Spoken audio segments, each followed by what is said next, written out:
Good morning, Tuesday morning, July the 13th, and I've entitled today's blog, The Good News and the Bad News.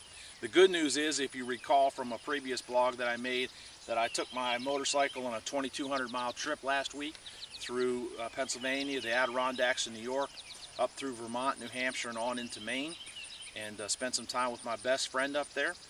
And the lobsters were great, and the beer was cold. It was a wonderful trip, safe trip back home again. And so that's the good news. The bad news is I promised to do a blog on the road last week, and I just never got around to it. It was such a wonderful trip. I just didn't do it. I apologize for that. But I did have an interesting event take place during that trip. I pulled into a fast food restaurant one day. I know I shouldn't, but I did.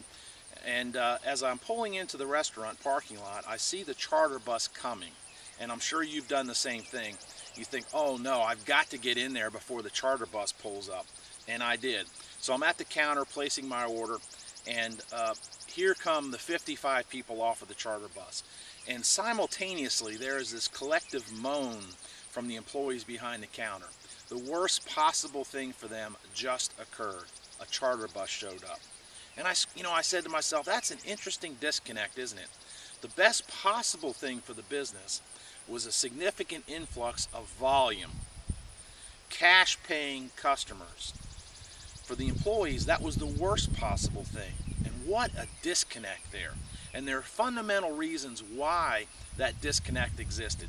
And I'm going to get into that in detail Thursday or Friday. I'm going to flesh this thing out, this subject out in a written blog on Thursday and Friday. So come back and we're going to get into the details of that. But it was a fascinating thing, and we see that all over the place.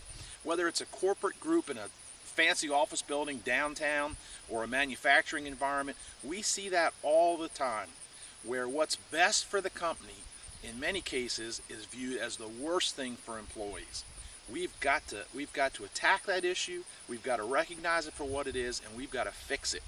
So come back on Thursday or Friday, look at the written blog, and we're going to go get into that subject in real detail. Thank you.